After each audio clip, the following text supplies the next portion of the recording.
So with that, I would like to again welcome everyone.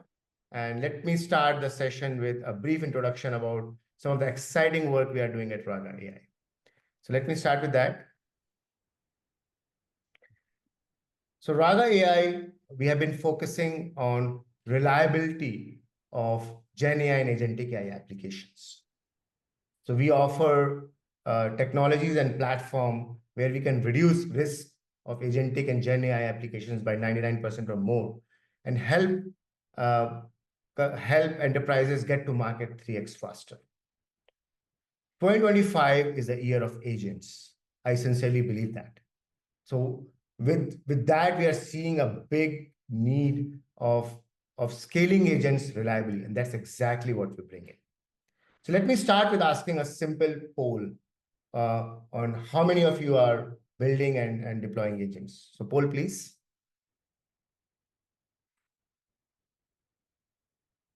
Please take a moment to quickly do the poll. Would love to get your thoughts. I think these are only for attendees. It says host and panelists can't vote, so we don't have any rights here. We'll give you more seconds for you to vote. We have an amazing set of attendees. All right, let's see what the poll says. All right.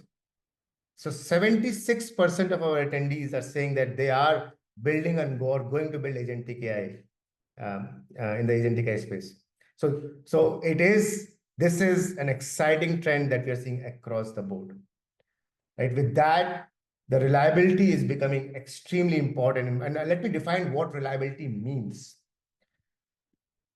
So there are three areas which there can be multiple dimensions, but there are three areas where we find that things which the enterprises want today. Number one is performance. My Gen AI and Agentic AI applications should work properly all the time. There have been a lot of public instances where it has not.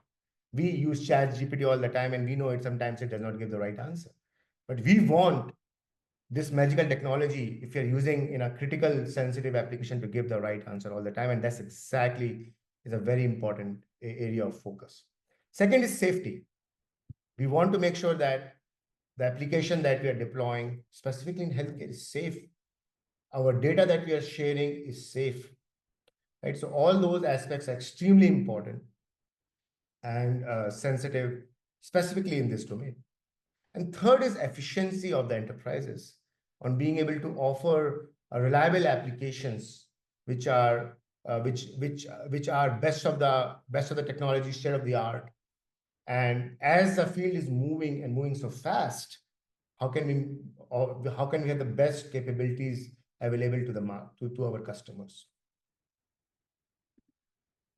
There are a plethora of use cases in healthcare domain. At RagaAI, we work with several customers across the board. And what we are seeing is that there is so many companies are already adopting agentic AI at a very fast pace. And in the panel discussion, we will hear from the experts themselves, right, in real use cases, how that is happening. Some of the use cases that we are seeing here, for example, that we have mentioned here is where agentic AI and Gen AI has been very, very successful or is going to be very successful is like clinical research, for example. Diagnostic analysis of various kind of reports, right? Be it imaging or diagnostic or text-based reports. Patient support is a big area, right? And we have experts in all of these areas who are going to talk about their experiences, their priorities, how they feel that agentic AI is extremely important for them, and how they are significantly investing to get the best advantage out of that. But agentic AI is magical, or Gen AI and agentic AI is magical, but it's becoming extremely complex as well, right? Which can lead to significant reliability challenges. Some of them we talked about earlier. So here's an example. Let me just simplify this, right? This is an agentic co-pilot, which is a chatbot, right? Where a question is asked. This is an example, right? Is about a knee implant, where the user wants to check about the device specs, the compliance, what is the risk assessment, right? And things like those, right? a question is asked here, and in this case, various tools are called, right, in the agentic world, right, to understand these aspects, and an answer is given. So, lot of strong capabilities here, but significant chances of failures also, and right. So, for example, the prompt was not very easy to understand, right, and that can have a lot of problems. There can be planning failures. For example, in this case, we are just giving an example that the compliance checker was missed out. Or there might be private PII or sensitive information leakage, like in this case. It is obviously a made-up example, but examples like that can have disastrous outcomes, right? And that's where RagaAI comes in with their comprehensive evaluation layer before deployment as a testing platform and post deployment as a guardrail and observability platform, right? So two places where we have significant focus and depth and offering in GenAI agentic AI applications for healthcare, right? So let's say you're building your application using LangGraph, CrewAI, or Llama Index, right? Any of those frameworks or other frameworks. Before you deploy, we need to, like in for any software system and technology, we need to do a comprehensive testing to make sure that we have the best quality of agentic AI and GenAI application being deployed. And that's where one of the key value add we have. After deployment, once we have deployed in the field, how do we ensure that it is working properly all the time? And that's where is the guardrails and observability layer comes in. So with these two layers, pre-deployment, post-deployments, we are able to achieve 99% plus reduction in AI issues, right? And address the topics or the challenges we talked about in terms of performance, safety, and efficiency. Let me double click on each of these blocks briefly. In the first block, which is pre-deployment end-to-end testing, we do a range of, we offer a significant offering in being able to benchmark your applications across some of the best metrics out there and being able, which can be customized for your needs. So now you have a baseline. Then you want to make sure that if I want to, if some of the metrics are not working fine, how do I improve my application? So we have capabilities like A/B comparison, experiment management, playground, and even fine tuning, which you can do iteratively, use these capabilities and iteratively learn evals or evaluations to achieve the best performing application, which is ready to be deployed. After that, we go to the post-deployment phase. But I would like to emphasize some of the key aspects that RagaAI is offering in the healthcare space, where we have optimized metrics and customized metrics just for the healthcare domain. For example, accuracy from a diagnostics perspective is a big area that we look for, and we have basically have the best and the most optimal metrics in this area, right? Bias and misinterpretation of how the AI is looking at interpreting the results is a big area of focus, for example. Right, report account actionability is another key area where we want to make sure that the outputs that are coming are evidence based, right? Are coming from the context that is being used to generate those and interpret it right. So these are nuances that are required for the healthcare and life sciences specific use cases, right? And where we need capabilities which are very much suited for these use cases and for what is required for the success of these use cases, right? And that's exactly where we have been offering our capabilities for the healthcare domain. So that was pre-deployment testing, right? Then some of the key important things are to make sure that while in runtime it's working properly. We start with red teaming, making sure that we do negative testing, right? And then we have the guardrails, right, which is looking in the real time in the input and output to ensure that no wrong answers is given, or if the wrong answers are being given, it's blocked, right? So things like PII leakage, PHI leakage are key use cases there, right, which has been customized. And real-time monitoring and observability, right, where we want to make sure that the cost of using our agentic AI application is not shooting up, right, at some point of time without us knowing. right? So that's another important use case.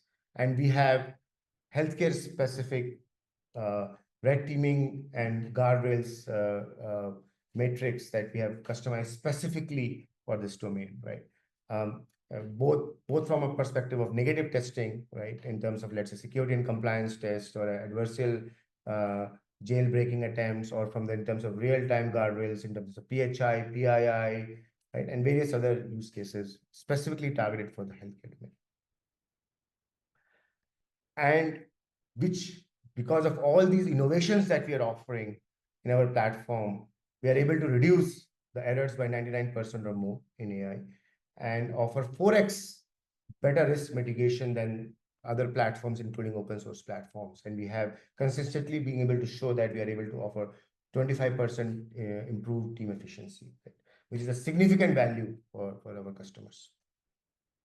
Couple of quick use cases. So here is an example of a PHI leakage in a healthcare chatbot, which was significantly reduced, right? This is a big challenge in a chatbot application in healthcare, right? Which was significantly, we are able to reduce the PHI leakage from hundreds per month to almost zero. And here's another example where, from a regulatory compliance perspective of CMC submission, the report generation and Q&A, the response generation, we're able to reduce the time to prepare them and increase the accuracy significantly. Now, let me quickly show you a quick demo of our platform. So here, this is the same co-pilot we talked about. We will show that working with customers, we have been able to reduce hallucinations by more than 25%, PII leakage by more than 900 per month to zero. So here from 25% of hallucination to 2% or less, using some of the best capabilities that we have available on our platform. By the way, platform is available as an open source as well. You can definitely go to GitHub and our website to try it out. Here we are showing some of the capabilities of like reasoning. This is where we are showing agentic workflows and being able to pinpoint issues. Then the PII leakage, reducing it to zero. So here we are setting up guardrails and in real time and defining the downstream action and being able to detect those in real time at low cost and very low latency, which is extremely important in real time guardrails. And we provide reasoning of why this is done, so that we are able to clearly provide insights, right? What is right and what is wrong. Here, for example, are some of the other capabilities. We are able to show full comparison of agentic traces, right? So here we are showing various aspects. Here we're showing even code comparisons of various experiments right in the platform. And full analysis, right, which can be fully customized, right? Where you are showing, for example, the change in hallucination right before and after.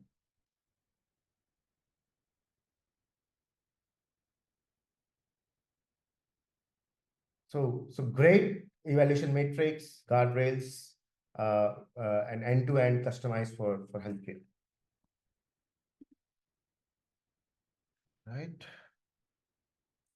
With that exciting this presentation, I would love to invite our panel. I think there are some questions. I would request the team to continue addressing the questions while we move to the panel discussion.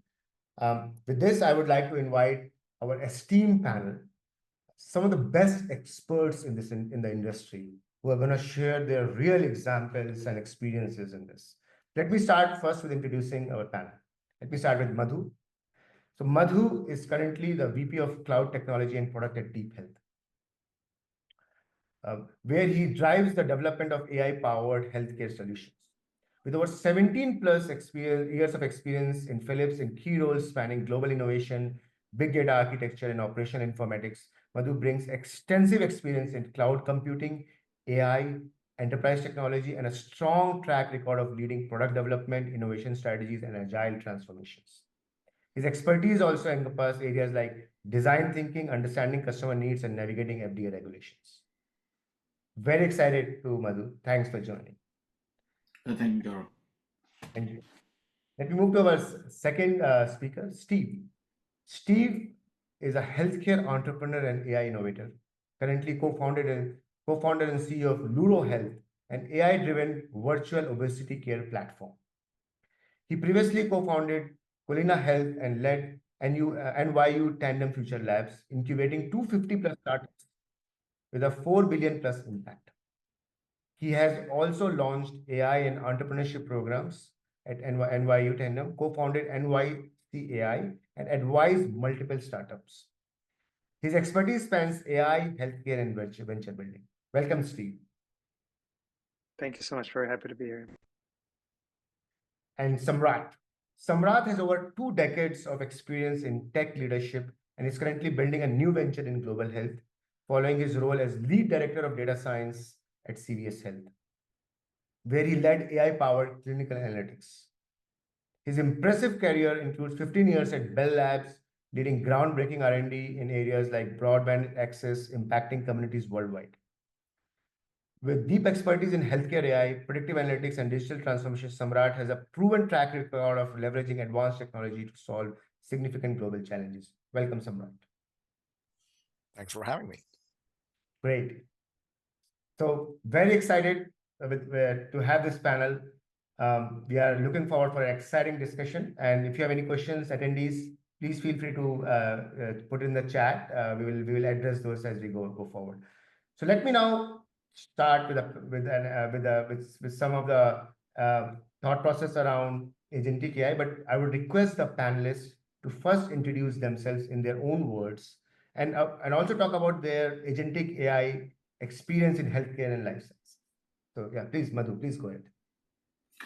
Thank you, Gaurav, for having me and help us kind of provide our thoughts in this space. My name is Madhu Jahagirdar. I spent on almost my entire life in healthcare.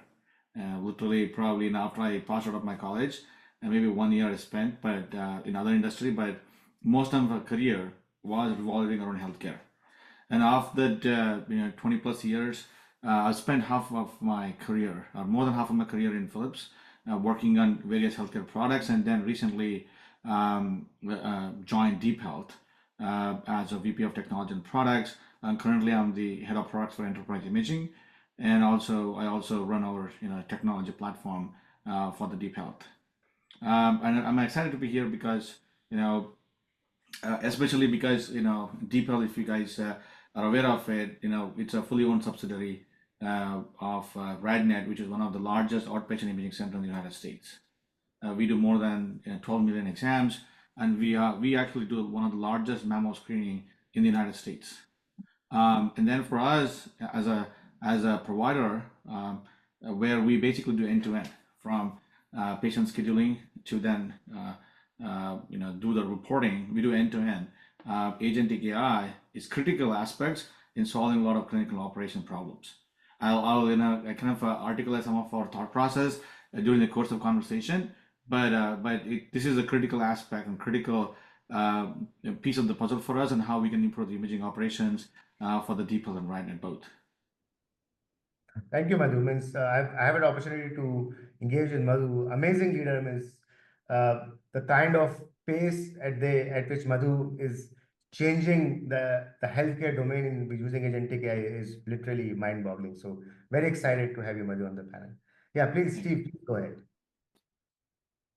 Thanks so much. Yeah, maybe just to add to the lovely introduction that you already made, I had the opportunity while I was at the NYU Future Labs to help launch one of the first AI accelerators in the country. Prior to, I think, the recent slowdown that we had during COVID and the like, prior to ChatGPT, we had a big interest and growth in the AI ecosystem in the sort of 2014, 2015, 2016, 2017 phase, where we saw a lot of really great applications. So we were very lucky to be sort of launching AI programs around that time, and had some incredible sort of forward-thinking partners like Kuyan and many others who helped support the exciting company that we were building at the Future Labs. But I think very similarly to a lot of the work that you presented, that you do at Raga, very quickly after that experience, we noticed a lot of the opportunities to build safety around AI. Back when companies like Amazon were using AI for hiring, and we were seeing some of the very sort of poor outcomes of that. I was part of the team that helped launch the NYU Center for Responsible AI, which I think helped influence a lot of the work that happens today around the use of responsible AI, especially in applications like healthcare. And then, yeah, as you mentioned, continue to take that experience. I think I had a very personal opportunity and focus and mission to take everything I've learned and apply it to the healthcare ecosystem for a number of different reasons that I know we'll discuss today. And yeah, very excited to be here. Thank you for having me. Thank you, Steve. Really impressive background. Thanks for joining. Samrat.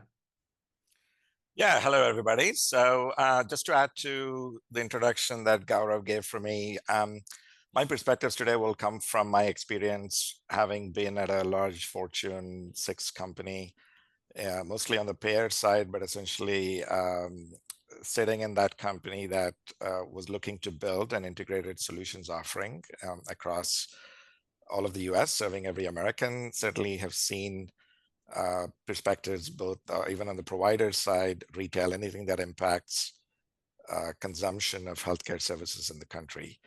And more recently, I've actually, some of it spurred by the founders in the room here, decided to launch my own startup as well.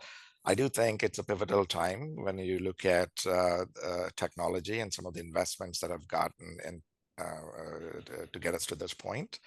It's a great time in history to essentially apply those responsibly and solve some of the biggest challenges that we continue to face in healthcare as a whole in this country. So yeah, happy to share very specific perspectives on what I've seen in terms of early stage pilots, what's worked, what's not worked, what do how do payers, for example, think about what needs to be done to get this right, and also a few months of founder lens here in terms of what I'm seeing in the space. So yeah, thanks for having me, Gaurav.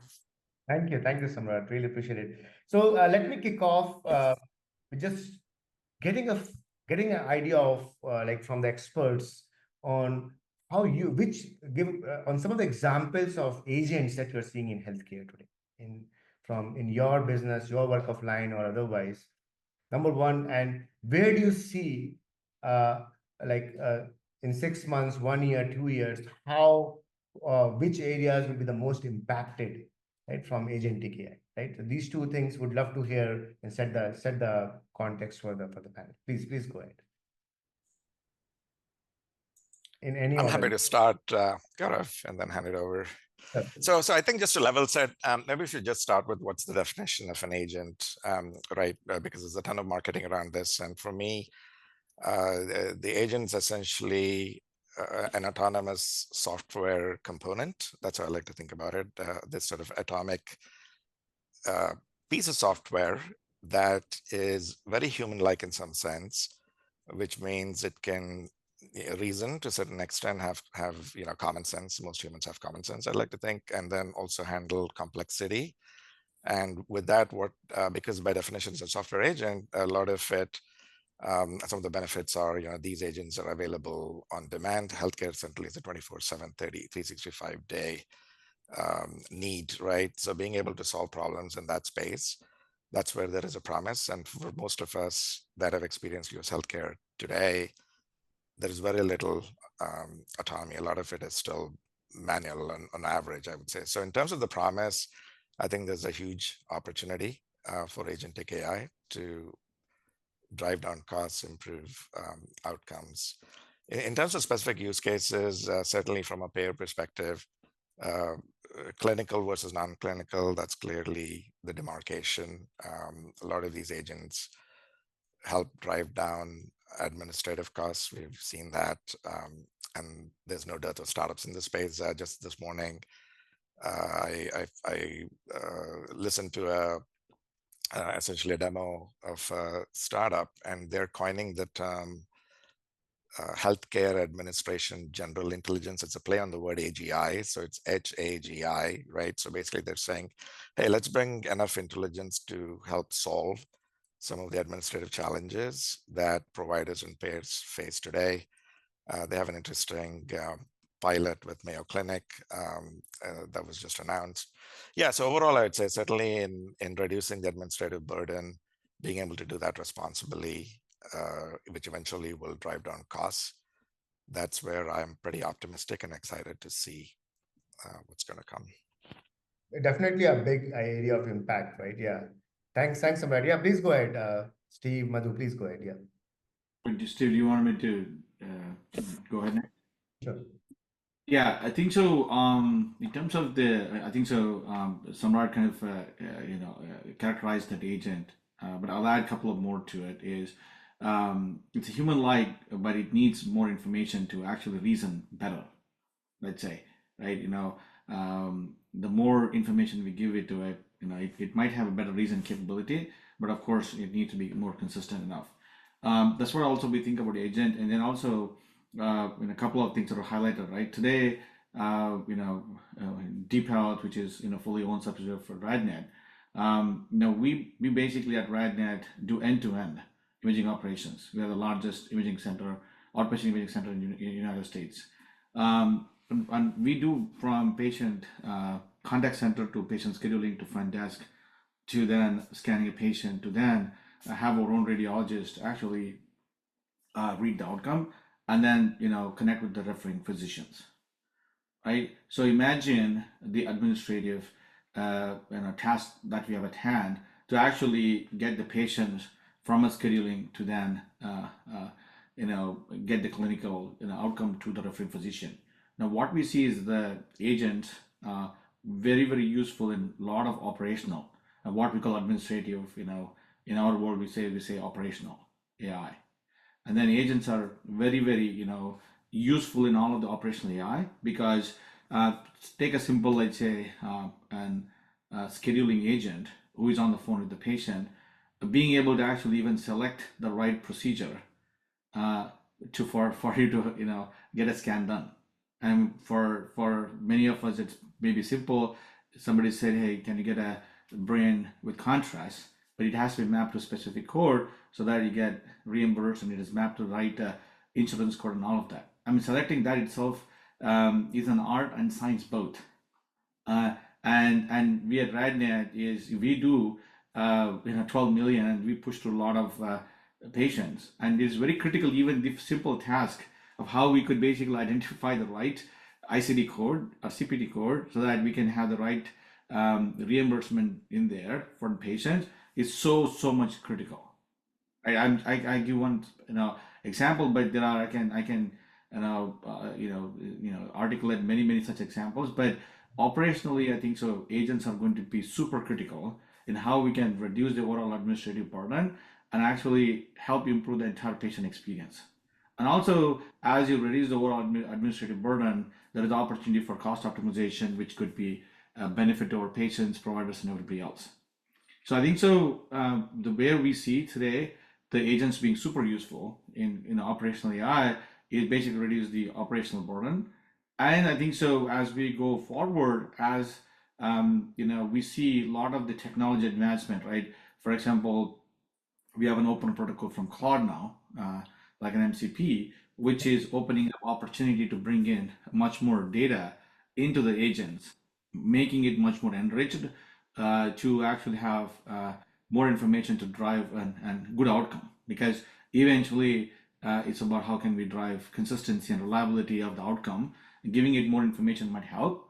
And additionally, also, because I kind of intersect between the product and technology, it's also super important that how can we build a product experience where we actually seek user feedback when we think that it is necessary, because it's critically important how we can learn and also provide the visibility. Because eventually, how can we build a trust in the with our, like say, users is a super important thing when we start introducing the agentic workflow, because they would have to trust. So providing more visibility, providing like say and let's say steerability, what we call it as, where users can basically steer the way they think it is the right thing to do, is super critically important. So the first step would be probably how can you deploy it operationally. Second thing is how can you, let's say, give it more data to make it more intelligent. Third thing is how can we put it in the product so that we can engage the users. And I think so in the 3 to 5 years, moving from operationally, maybe it could be used in many such situations which are more operationally and clinically effective. So I think so it's super useful where we are today, and the advancement what we see in the healthcare and especially in the agentic AI is, I think so we're going to see some great improvements in this space. Amazing, Ms. Madhu. I mean, I think this breadth is really very exciting, right? Of what you are embracing. No, thanks for that insight. Steve, please. Yeah, I think what I can add perhaps to Madhu's and Samrat's like great comments already is maybe I'll just focus a bit on the things that I'm excited about in the next 6 months. I think the applications today are quite broad, and I mean, I would gather to hypothesize that there isn't a single area of healthcare where somebody's not trying some version of agentic AI or AI in general. So I think like it's very exciting to see AI being applied to so many different applications. But to me, in the next 6 to 12 months, the sort of uses of agentic AI that I'm particularly very excited about, especially since these are areas that I think are very relevant to where I see care having a mass opportunity to involve, are sort of three-part. First is personalized care. I think we've heard quite a bit about personalized care over, I think, the last decade. There's been some version of personalizing care that's been utilized. I think it's always been technology-driven personalization, but I think we're now moving into areas where we initially thought they were intractable to deliver personalized care to where it's now very possible. For example, nutrition. Right, nutrition is a multi-dimensional problem. When you try to give nutrition advice to the average person, you need to understand their socioeconomic background, their culture, their history, and so many different factors. Right, the use case I always like to point to is if you talk to most nutrition experts, and you need to say, for example, decrease weight or the like, what they'll immediately tell you to do is to stop eating carbs and rice. That's not always the case, but generally speaking. But I come from an Eastern European background. If you tell me to stop eating potatoes, if you tell my wife who's Filipino to stop eating rice, like it's just a non-starter. And like to me, it's a clear example that the provider that I'm speaking to has no cultural competency, no understanding of the social determinants of health. So I think the promise of agentic AI when it comes to personalizing care specific to patients is quite substantial, both from the provider side, but also the patient side. And I think generally speaking, I look at like a lot of benefits from patient side because that's where it's exciting. But I do think that like in the next 6 months, we're already seeing really good use cases. But I think in the next 6 to 12 months, there's going to be a step function opportunity from not just the cool and exciting tech companies to implement personalized care, but from the massive health systems who are all trying different versions of being able to personalize care. I think the second one is preventing unnecessary and costly health events, right? There's so much opportunity for people to get access to care at home, to Samrat's point, like the notion of 24/7, 365 care delivered at the home has profound implications, I think, for decreasing unnecessary and costly both hospitalizations, but also any health events. I think we've all had a use case where it's 11 o'clock at night, we feel some sort of pain somewhere, we go on Google and everything, if you go on WebMD, leads to cancer. And then you don't sleep at night, and the next sort of opportunity, the next thing you do is you start calling like every single provider you have when you go to the hospital. I think that's substantively changed over the last couple of months as more people like using ChatGPT, like, take a picture of this rash. Should I go to the hospital? Should I be concerned? It's like a really, I think comparable use case. So I'm very excited, I think, about the use of agentic AI for patients to have access to, I think, a tool that allows them to not necessarily self-diagnose. I don't think, in any healthcare setting, you're going to want a patient to self-diagnose, but to know whether or not something rises to the need of talking to a provider, or it's something you should monitor for the next 3 days, but you should still sleep at night, and you don't have cancer.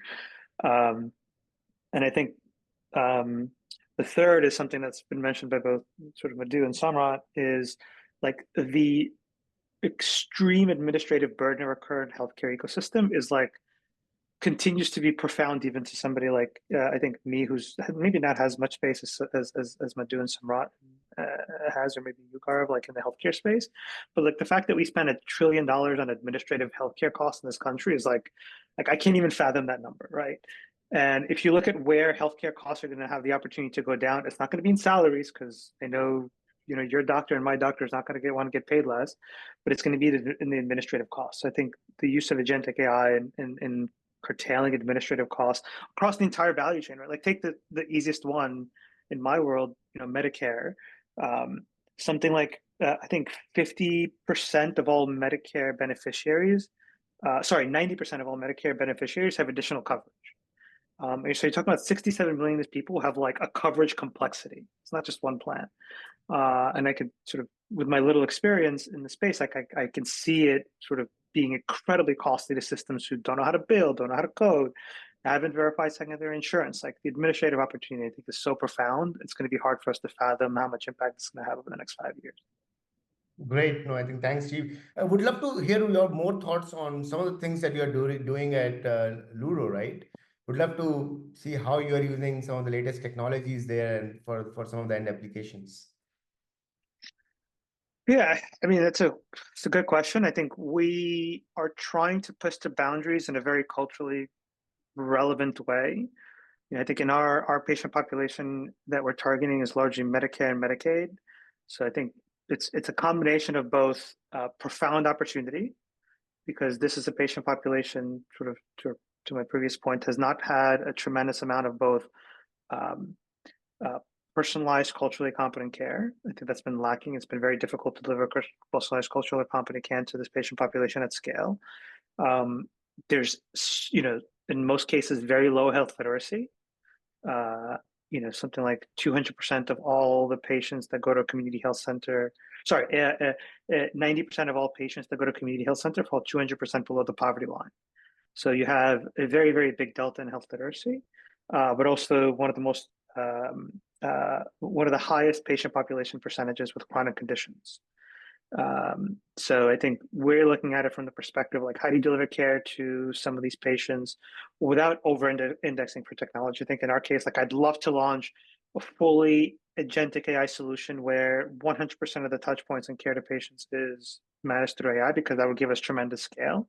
But I think within this patient population, we have to be very careful about when and where we introduce it. So initially, we're using it for, Samrat's point, supporting patients 24/7, but we are also doing a lot of the work on the back end internally, both on the translation front, which is super exciting, right? Like we have an AI agent specifically that we're sort of in the phase of like builders buy for translation, which is super exciting. Like just as an example, we'll save a fivefold it'll be a fivefold decrease in cost over a human translator. And by the way, translation isn't covered by insurance. So this is sort of like one of those costs where it's like a huge administrative cost. So I think like we want to try to push the boundaries of like where we can include it for patient communication. And I'd say like the one thing I'm looking forward to for us to be able to do is to be able to get some of these things reimbursed. I think there's only a handful of codes in which AI is being reimbursed. I think it's like 10, maybe 9. I think some of the others might do better than I do. But I think that perhaps is something that companies like ours can look forward to. Is I'd love for there to be like an honest conversation that might take 5 years probably, for there to be an understanding of like where some of these capabilities can be reimbursed. Because I think that's what opens the door for the additional use cases beyond just like the stuff that's supporting patients behind the scenes or administrative cost savings. Got it. I think that sounds actually very insightful. Yeah, I think over the years we are going to see that this is going to become more and more important for sure, right? So thanks for that insight. So let's start to talk about some of the topics which both in terms of opportunities and challenges, right? So one of the key topic is how healthcare professionals, the humans in the healthcare systems, right, how they are adapting or to this whole aspect of agents, right, and how we need to build the trust, right, and comfort, right? And I will ask that question to Madhu, right? Madhu means you have so many healthcare professionals at every stage, and you are aggressively looking at deploying agents, right? So how do you plan to bring the right balance between the agents and the healthcare professionals? Yeah, I think so. We, last week we had actually we had a lot of our subject matter experts who are the real, like say, administrators. Now we had a discussion with them, right? in terms of how we could help them through technology, through agents. I mean, they kind of knew there is a AI coming in and out, but it's kind of what agents can do for them. It's something like, by the way, you have an assistant now. That's how we kind of started with it, right? Today, for example, even when we work with the administrators, hey, we ask them, hey, help us understand how do you do stuff, what do you do in a day. Okay, a lot of things are like assumed. A lot of things are in like a different piece of information. It's like training is in PowerPoint, it's in video.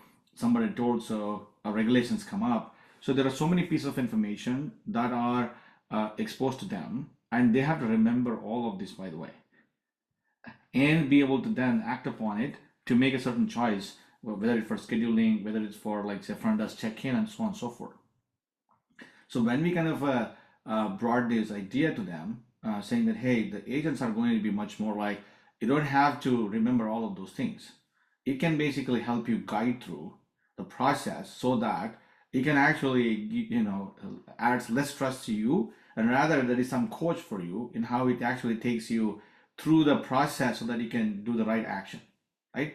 Once you kind of explain to them that it is actually going to reduce your burden, and it is going to guide you through the process so that you don't have to remove 10 pieces of information for the administrative purposes, they actually loved it.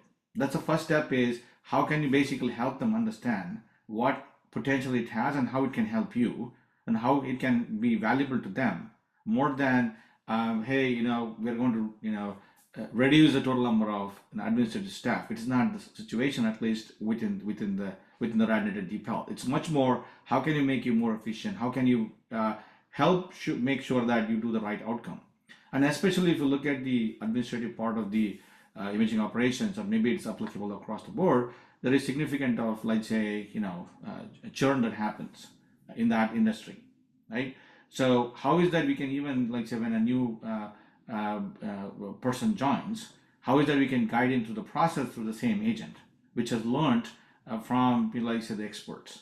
It's also very critically important of how we can bring some predictability to the healthcare. And then post that, when we then introduce the concept to them that way, where it's a coach, it's an assistant for you, so that it can reduce the complexity, and then came to the point where they're reading certain application today to actually do a lot of this administrative stuff. Now, there are two choices that everybody has. Oh, by the way, because we have agents, let's rewrite the applications, what we have today, to make it much more AI driven, right? That's the one choice. The other choice what we had is, oh, by the way, could we basically use the existing system where we can infuse agents to basically guide them through the process, right? So I think so, there is lots of the perspective in the industry now where people are skipping digital transformation to actually go to AI transformation. Where, oh, by the way, you have legacy application, or you have already built application from the last 10 years. Why don't we infuse AI in it?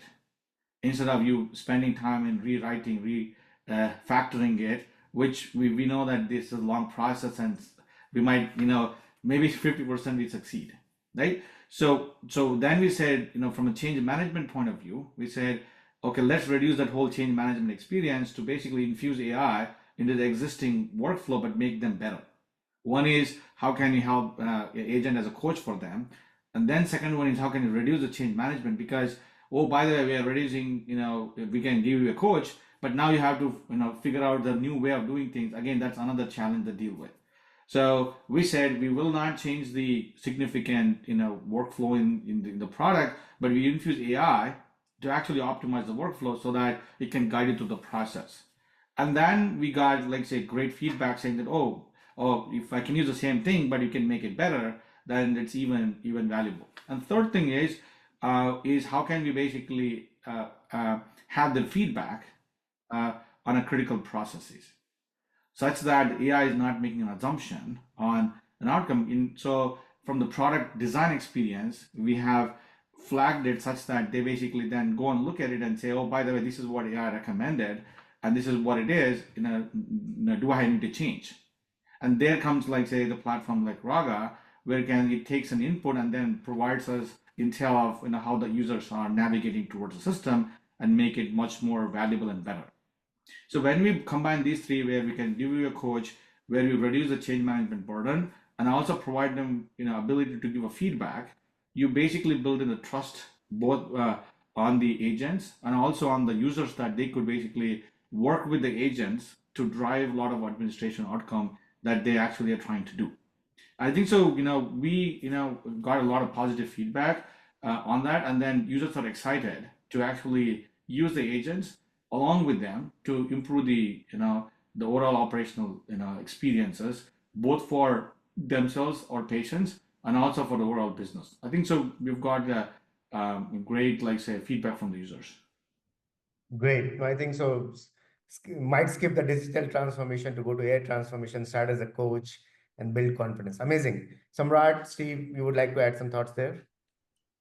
Yeah, I'll just add a couple of comments to build on what Madhu was saying based on my experience. So first of all, this is not unique to Agentic AI. I think any significant technological transformation in a regulated industry, and especially healthcare, which generally is behind, I would say, relative to web scale companies, there's always a challenge, right? Folks are not necessarily educated, and then there is this notion of, hey, I've spent so much time, so much training, so much effort, and I'm set in a certain way because I know this works. We've shown that this actually works, whether it's coming through pharmacy school, nursing school, medical school, right? Why do I want to disrupt that process? So you have that challenge, and certainly when I was with my former employer for 5 years, the first project I did, just to give you an anecdote, was to bring in machine learning capabilities, right? Standard clinical decision support tools. And this was a tool that tens of nurses that deliver care management programs were going to be using. So we started off building this, started using machine learning terminology, and very quickly realized that a lot of the nurses don't really understand what it is. They don't know. You can't just say, hey, feature importance and accuracy of the models. A lot of the technical terms, a lot of the technologists use. So one of the biggest learnings for me in getting that adoption is educate them. Don't necessarily, technology is super important, but make sure you speak in the language that they understand. And then the other thing would obviously be product 101. When you're designing a product, it's a team sport, right? You want to get all the stakeholders in the room on day one, which means it's not just the end user, it's also other stakeholders, legal, compliance, quality, getting everybody involved right out of the gate. In my experience, means the organization, as we're building this, going from pilot to production to scaling, they're all in the room on day one. And you're also getting good feedback, because oftentimes, you don't want to be caught off guard. And certainly in healthcare in America, there are so many structural things that are embedded. You often forget that it takes a lot to get everybody moving and get them on the same page. So I think some of the lessons learned in the past decade in terms of implementing technology would also obviously apply here to Agentic AI. And it's really new. So my advice is, again, don't assume education is super key. Make sure the stakeholders are in the room right from day one, and essentially design product thinking, right? 101, build a product where naturally they understand what it means for them, for their future job, and for their future type of work that they're going to do. Product thinking, yeah, extremely important. Thanks, yes, but yeah. So just taking that forward to the end consumer, right? Steve, you are at Luro Health when engaging with end consumers directly, right? So how are they taking the coming of agentic AI, right? That they are interfacing, or they are being they are using some of the technologies that you're using is driven by agents, right? So how does the end consumer take that, and what should be the right things we do there? Yeah, I think we are lucky enough to be at a time where many people have used some version of an agent in some way, shape, or form, before they even get to the healthcare space. I think there's now so many different use cases. Like I was on the Home Depot app yesterday. If anyone here is a suburban home, like you go to Home Depot daily, but they now like summarize reviews, right? So I think there's so many touch points where the patients that we serve are sort of seeing the uses of agentic AI that it's now become more common. I think if you would have asked me this question, 2 years ago, I would say that there would be a lot of resistance for patients using any sort of AI. It was sort of like I'd say like the band is how you feel when you call a phone number and you have to talk to an agent versus sort of the chat that somebody has. I think we're much closer to like the people being comfortable with, having an agent. It's no longer the same sort of negatively valenced emotion when you call and have to talk to an agent trying to talk with a human. In the healthcare setting, people are far more comfortable having some of these discussions than I think we were in the past. For us, the challenge that we're facing is a lot of agentic AI solutions within the healthcare ecosystem still have to be wrapped around your own application to be HIPAA compliant. You still can't meet patients where they are via text. I mean, certainly you can do it with calls if you're using voice AI, but you can't text patients because that's HIPAA compliant. If you want to be on Twilio, it's going to cost you $30,000. And then, of course, text anyways in HIPAA compliant. So that's a rabbit hole that you're not going to go down. WhatsApp doesn't sign BAA. So I think the fallback is you have to build your own app. And then if you look at our sort of patient population in this country, there's 340-ish million people, 140, 150 million of them on Medicare, Medicaid. Like this is not a patient population that has, I think, the tech literacy to, they certainly have a smartphone, but they have the tech literacy to download an app and go through your user onboarding, make sure they checked off all the boxes, and then get to your AI solution. So I think that's the challenge that we're facing and many companies are facing is, you can have the best solutions in the world.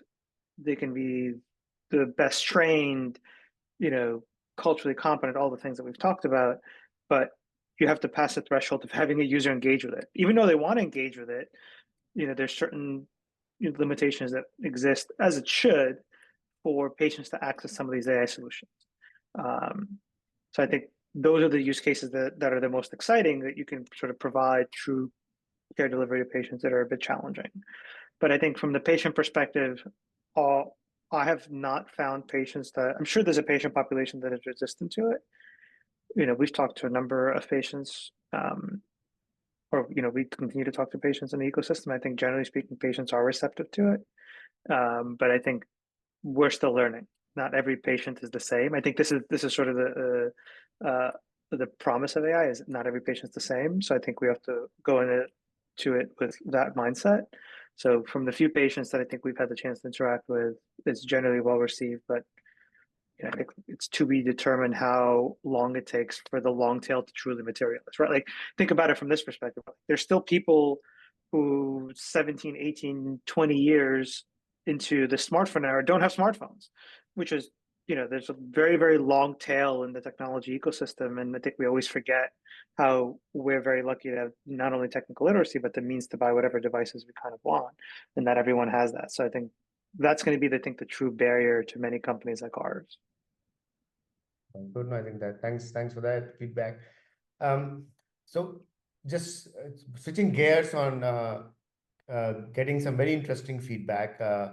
Large organizations versus startups, right? And there are a few questions around that. And Samrat, you have seen both sides of the world, right? Would love to hear your perspective on, right?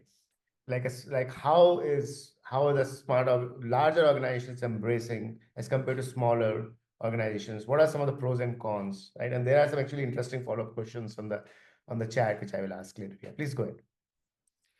Yeah, so it's a couple of dimensions. One is obviously, I think taking any product to market, there is a sophistication of the stakeholder that matters. So large organizations that have a lot at stake, and well-established, mature processes, certainly things I would think move a little slower, rightly so. Just and specifically as it relates to AI. For example, you have to get through, Steve certainly talked about HIPAA, but then generally there is governance, risk, and compliance across the board. There is typically large organizations have an AI governance committee, and they want to make sure, because there's so much at stake here when you're serving hundreds of millions of patients. And that's where I think plug for you, Gaurav, in terms of Raga, the tooling, that can be a great tool to help fast track some of those conversations and how you're helping mitigate that, right? But but to me, the obvious thing is obviously it's still very human heavy. So it's like you have an organization that's still most of the processes are run by humans with today's tools, and then you're trying to layer in this new technology to help improve costs. Now, the flip side of a small organization, certainly things can be nimble. They don't necessarily have a lot of in-house capabilities. And this is, again, a good time to be a founder, right? I'm biased now, but there are so many startups doing so many interesting things in this space. It is a good, if you have the risk appetite, it's a good time to be building in this to solve sort of different challenges. The one thing I'll say though is I think with the startup with the smaller organizations rather, it is very tempting to put together quickly and build a quote unquote voice AI agent. Let me pick on what sort of Stephen was saying, right? You can design open source or even have an agentic system design another agentic system to essentially do the types of things. So for example, let's say you're doing a risk assessment on a member, then build that, build a prototype. But the problem with that is it's easier to build a prototype, but truly putting that in a production setting, scaling that, embedding that into the workflows, that's where I think a lot of these don't succeed as pilots, whether it's humans creating roadblocks or not. So in a startup world, I think there's more opportunity to do that. The thing that I worry about is the quality of the agents, right? To me, healthcare, because there's so much at stake, and there is no real standard as far as I know. So how do you actually say that an agent is quote unquote battle tested and it's ready? One anecdote, again, because as a founder, I'm shopping for different agents. I was going back to the administrative use case, right? There was an interesting startup that did a demo. So this is an agent on behalf of a small provider calling a payer for benefits verification, right? So the provider agent starts with a call. Guess who picks up the payer phone? It's a payer AI agent. So it's these two agents going against each other, right? And then the provider agent has been designed to be a little more sophisticated, which I was impressed by. And the provider agent basically said it was not happy with the payer agent's response. So the provider agent escalates to a human. So a human in offshore, India, Philippines, picks up, right? And the payer agent is now talking to a human, and that human has a different accent, lots of background noise, but the provider agent did an amazing job, at least in the demo, right? Double clicking on things, getting the right sort of information, cutting through the background noise to say, hey, I can't hear you. There are other people talking. So did a fairly good job. So I think where I'm going with this is you'll see a lot of agents in the marketplace. And the worry I have is people will start deploying this without the right sort of guardrails. So there's almost has to be some sort of structure, just like humans, right? Humans are not perfect. Humans need oversight too. So that would be another watch out item. And then certainly, tools like you guys are building can potentially help even maybe rate agents. And I would imagine we would have a flood of these different agents. Then the question just becomes, how do you manage some of the complexity? So I think I deviated from your question a little bit. I got into large or small, but certainly those are some considerations that apply to both. But more generally, I would say certainly nimble, being able to scale quickly would be some of and it's a good time for all the technologists. If you have the risk appetite, it's a good time to be a founder. Yeah, I'm living that life, Samrat, clearly. So actually, one follow-up question that came up, so I'll just ask from the audiences. Maybe Gaurav, do you want me to add, just chime in? Yeah, please go ahead, please. No, the reason I just wanted to add a couple of my thoughts is, to just a little give a, maybe let's shining star for the startups, in this space, in the experience of what we have found, right? So we were trying to work on a specific use case for our administrative productivity, right? And especially, this is, I think there are a couple of questions in terms of PHI, data, and all of that. Now, the interesting part of what we observed through the process is when we built a couple of agents, we actually gave pure textual information, which is in PowerPoint presentation. Just training documentation, no PHI, just pure instructions that they follow to do a particular administrative task. So what ended up happening is the agent, interestingly learned enough with just, a multimodal, images, text and all, which did not have any PHI, but it learned enough. Of course, it was not accurate. It learned enough that it was able to actually do something very interesting, right? Problems of administrative burden is we have seen the patterns across different industries. Let's say, for example, in the airline industry, overbooking is a kind of a solved problem in a sense. Now, for, like, say, large providers, if you want to do overbooking, could we, employ some of the already learned techniques? Even if you just provide, like, say, instructions to it in plain English, the agent could learn. So there is lots of interesting that the agents could do and how it is. And also applying that plain English to building an agent on how they could basically work with the healthcare isn't one important thing. The second important thing where I think so a lot of startups, even when I was working in Philips for more than a decade, I used to work in ventures where scalability is an important component of how you actually build a business. Now, interestingly enough, when you build agents, and if you want to build a product across, let's say, multiple, health systems, their situations might be totally different than what they actually built for, right? So, and then you spend so much of time in integrating with the health system that, you spend a lot of time, and once it becomes a service heavy product, offering, then you basically don't scale much. Now, with the agentic approach, what we've seen is, if you go to another healthcare system and ask them to provide a training documentation, what they have for a specific use case, it could pretty much, get there. And if you have taken the right product design, where you intersect the instructions plus the right product design to get a feedback from the user, you can probably build a scalable business.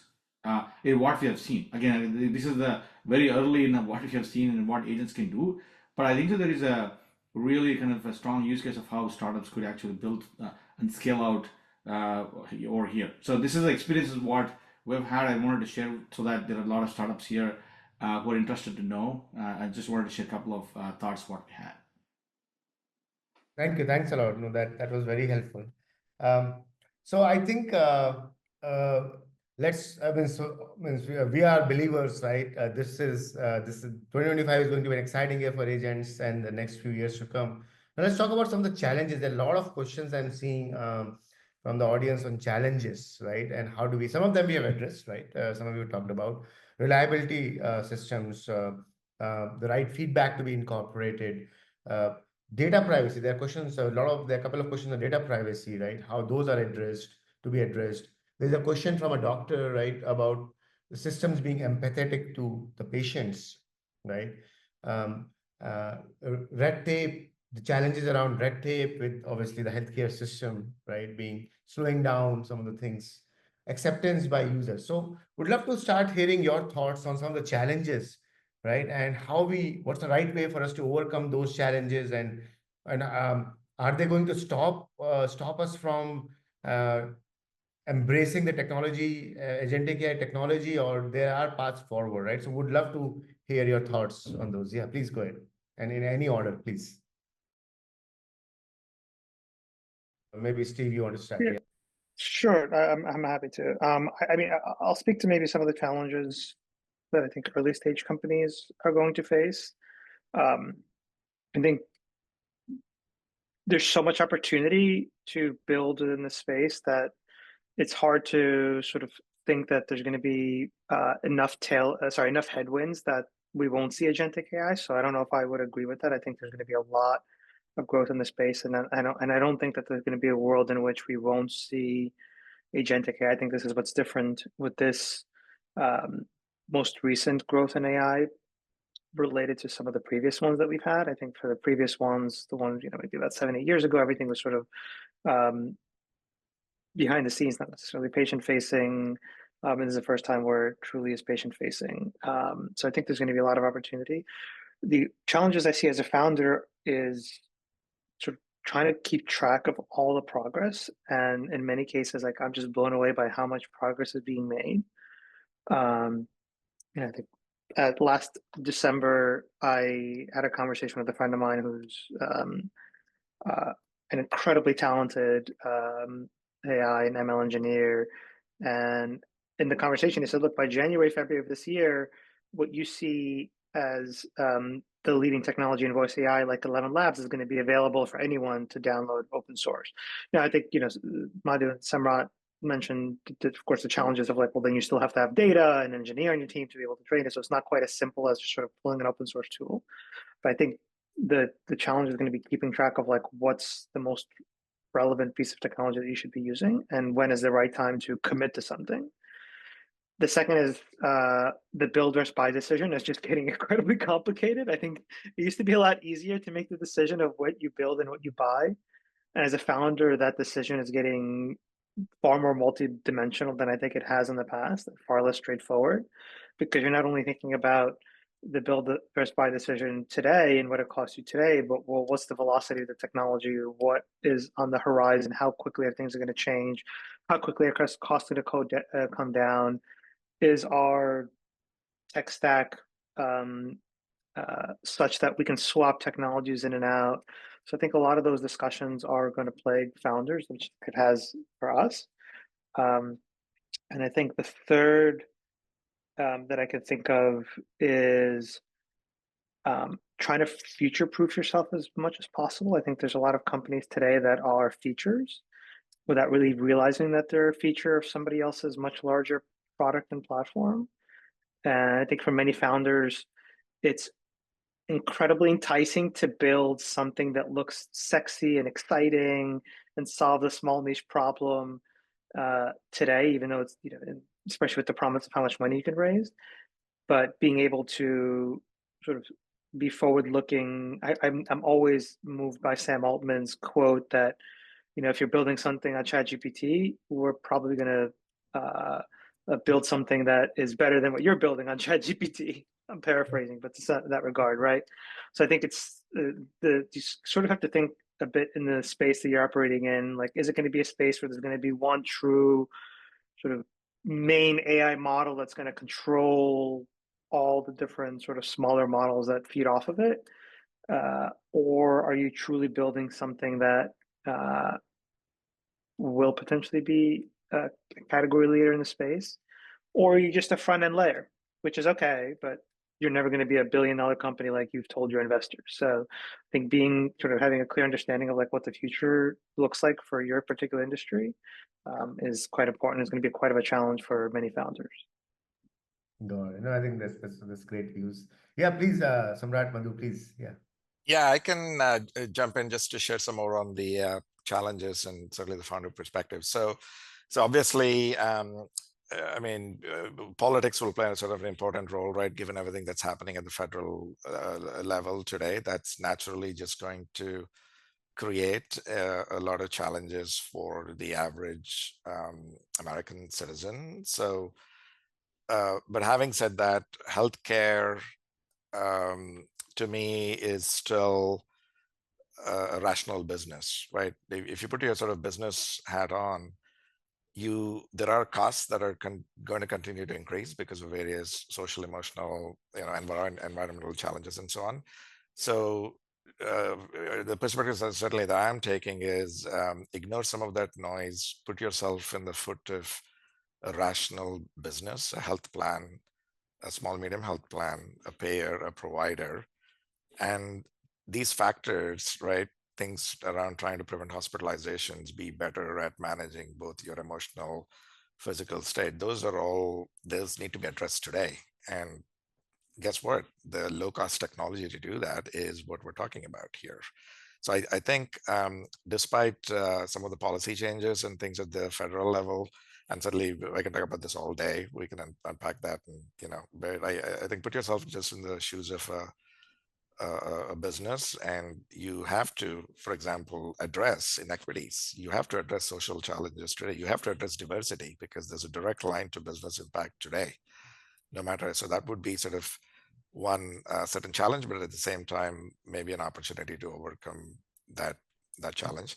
The other thing I'll say is, I mean, the pie is so large. Steve quoted trillions of dollars, right? Build for everybody. I think one of the things I keep reminding myself, certainly I live on the East Coast, and a lot of technologists live on the West Coast, but there is a whole part of this big, amazing country that has a heterogeneity of population with different demands. There are stats out there that, 30-40% of America doesn't even have access to primary care, middle rural America, right? So there is, so don't just build for one unless that's part of your strategy. I mean, I like to think to build for everybody. The pie is just so big that even if you chip away at that slowly and get to some of this, despite some of these challenges, there's still an opportunity. Definitely. No, thanks for that. Any other thoughts on this topic? I mean, there are a lot of questions. I want to get to that. Madhu, you want to add anything? Yeah, maybe I'll add, an interesting perspective. Now, I think so. I think so. We heard PHI data, red tape, bureaucracy, all of the challenges. Maybe I'll give a reflection. Right. Let's assume that you are in 3 different customer places, and then all 3 customers are different. And when you go and meet these customers, you adapt to the specific customer and their needs. Typically, that's how your neural networks, your brain works, you as a human being works. Now, Samrat initially mentioned that it's like a human being, right? If we are able, and also if you look at what has happened, there is you're adapting with different piece of information available to you, and you're actually reasoning out, right? Human being is actually a scalable, maybe animal, scalable, intelligent system. Okay, if let's say as a startup, if we are able to like say build an adaptable agent for a specific outcome, which can actually take information with the open protocol from different pieces of information, it is a huge opportunity how we could overcome a lot of these things. Along with, let's say, if you have a specific, like say, business metrics like cost savings, productivity savings, and all of that. And the third part is how can we basically deploy this faster with, like say, less integrations. I think so. You could see significant success cutting out all of this noise. What was just mentioned. There's an interesting take on this, but generally when I look at agent, I look at us as intelligent human beings who can actually adapt to various needs and how we do it. And I think so if we could do with agents, I think so we have a significant opportunity of how we could actually expand and improve and make our healthcare a lot better. Thank you, Dad. Thanks a lot. I mean, that's exactly one of the key areas that focus at RagaAI, right? How to address some of these challenges, right? So that we are able to get to the potential of agents, right? So I'll just address, we have around 10 minutes remaining, but there are like a lot of questions, exciting, very interesting questions. So I will pick some of them maybe, right? So I think one is around data privacy, right? Because obviously with healthcare, data privacy is such a big concern, right? So how that should be handled, right? While we are building and deploying agents at scale, right? I would love to hear thoughts from anyone on the panel.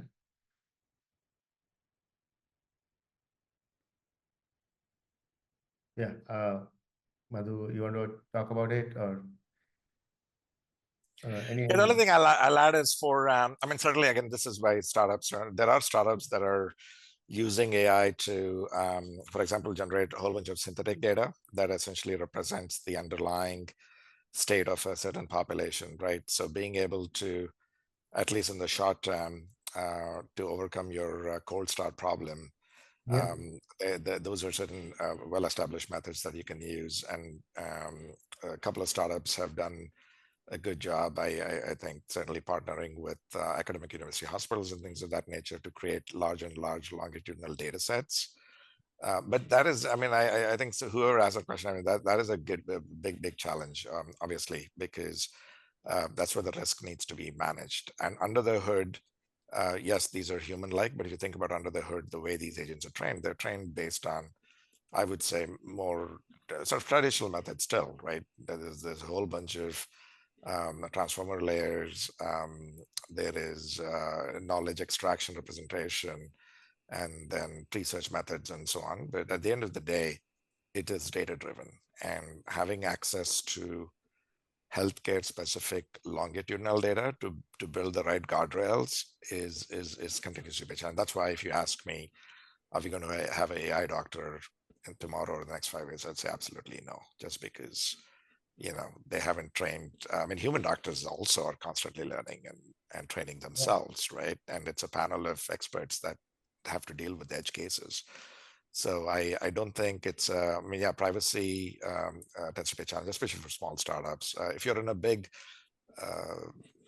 Fortune company, then that's the one advantage that you have, where you can potentially train that in your population. But having said that, there are certain guardrails. Obviously, users need to buy in. You have to respect FTC rules. You have to respect rules and regulation. So it's certainly a big challenge. But having said that, I every day I see a new startup that's also generating synthetic data. There was a startup that actually was generating fake patients.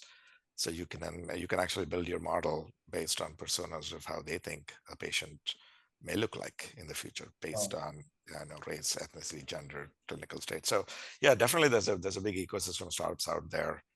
But overall, I would say certainly I see that continuing to be a challenge, not easily overcome. Yeah, and I think on that point, AI doctors, right? I think there's a question on on can this technology show empathy to patients, right? I think Samrat just extend your thought process, right? Maybe slowly that can be factored into synthetic data, right, over time, right? Yeah, I mean, there are on that point, there are a couple of startups actually in the Bay Area that have done shown this. They've had I would say objective measurement where clinicians have rated conversations and they've shown that bedside manner and so on. Certainly you would imagine, common sense tells us that these agents are not overworked or necessarily tired, right? They're available 24/7. They can take an inbound call at midnight and still have the same performance as during a day, which is where they have an advantage. But yeah, I'm happy to take it offline and share what I know. But yeah, certainly there is evidence, objective measurements that have been done to show that these could potentially be trained to be empathetic as well. Yeah, and I think those should become part of how you evaluate these technologies, right? Yeah, I think that's exciting. So I think so. There are a range of questions. I don't think we'll be able to answer all of them. I have a few minutes remaining. One last question I would love to hear thoughts of the panelists. How does the future look like? 5 years, 10 years, 20 years down the line? Do we expect agents to be everywhere, being able to supplement or complement some of the experts out there? Right? What is your view, right? The technology is changing so fast. Would love to hear your views. Maybe on the lighter note, I would say we'll have a lot of Morpheus, a lot of Neos, and lots of, you want to take a blue pill or red pill, maybe, right? I think so. Yeah, agents are going to be there. I think that's what we know, but I think so the shape and form, and also how they're going to be used. I think so. This industry is moving super fast. I mean, what was there before, a week back, and the things might change.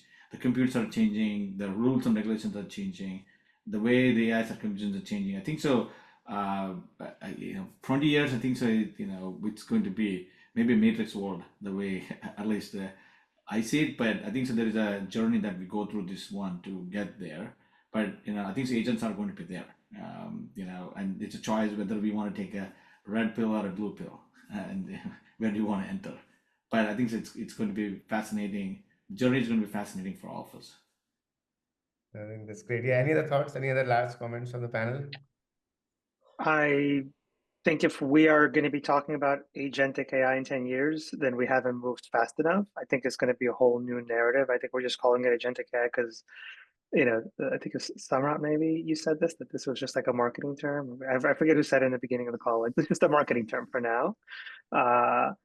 But I think if this isn't integrated into our everyday lives in a seamless way, then something has gone wrong in the next 5 to 10 years. I just don't think it's going to be agentic AI the way we think about it. I think it's just going to be a fluid interaction with the way we interact, just like our cell phones have become an extension of our sort of brains, like sort of the second brain theory of sorts. So I think this is going to be very akin to the second brain theory, where it's just like very fluidly integrated into our day-to-day lives on both sides, whether it's patients, providers, payers, and the like. And if we haven't gotten there, and we're still calling it agentic AI, then something's gone wrong. I think well said. Yeah. Yeah, and I'll just add, fully echo what Madhu and Stephen is saying. And to me, I think the next 3 to 5 years are going to be painful. So certainly that's where I feel like leveraging tools, right? Kind of like, again, what you guys are building and other startups. Once we get over that hump, then to me, this is like plumbing. We take plumbing for granted. We take water for granted in this country, right? The quality, this will just be a tool. And then the question is, what do we build on top of that? And what really matters is affordable healthcare. Certainly, that's the domain I'm in with everybody in the panel. So the optimist in me tells me that all of those will really help the average American. Sounds good. No, thanks a lot. I think would like to conclude our panel session at this point. Would love to really thanks our esteemed panelists, Madhu, Samrat, Steve, for sharing your thoughts, your experiences, your views, right? This has been a very engaging and exciting discussion. Big thank you to audience. There have been a lot of exciting questions. Thanks for joining us.